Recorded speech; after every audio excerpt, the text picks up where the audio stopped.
মকর সংক্রান্তি উপলক্ষে আয়োজিত মনসা পূজা এবং তার সঙ্গে সঙ্গে বিভিন্ন অনুষ্ঠান নিয়ে যে আয়োজন হয়, আমার মনে হয় এটা একটা উৎসবে পরিণত হয়।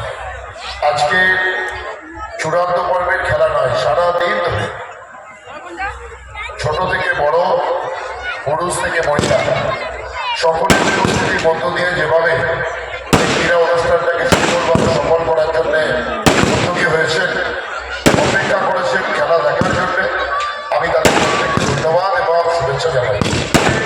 তরুণ প্রতি বছরেই 1 বছর আগে থেকে পরিকল্পনা করে কীভাবে খড়িগেড়িয়া শিবতলার এই প্রাঙ্গণকে সুসজ্জিত করবে, কীভাবে গ্রামের মানুষকে নতুন কিছু তাদের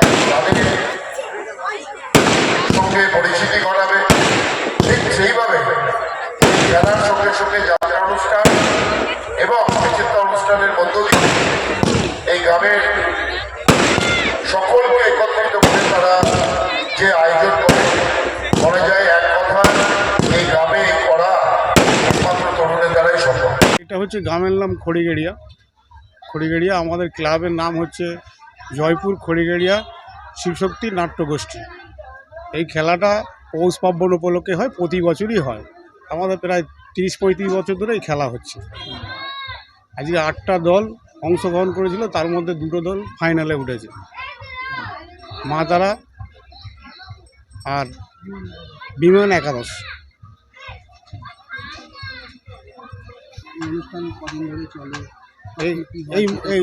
এই অনুষ্ঠানে সাংস্কৃতিক অনুষ্ঠান হয়, 3 দিন প্রোগ্রাম হয়, একদিন যাত্রা হয়, আর আজকে অনুষ্ঠান আছে।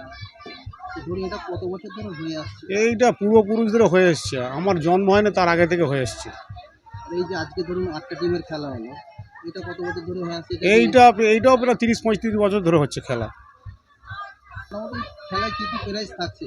প্রাইজ থাকছে বলতে ওয়াশিং মেশিন ছিল, টিভি ছিল, তারপরে প্রত্যেককে একটা করে টেবিল ফ্যান, প্রেসার কুকার, তারপর ঘড়ি ছিল, টাইটানিক ঘড়ি ছিল।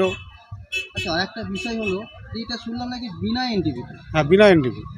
বিনা এনটিভি তাতে কিছু প্রাইজ দিয়েছেন? হ্যাঁ, বিনা এনটিভি। আপনার নাম? আমার নাম তরুণ দলুই।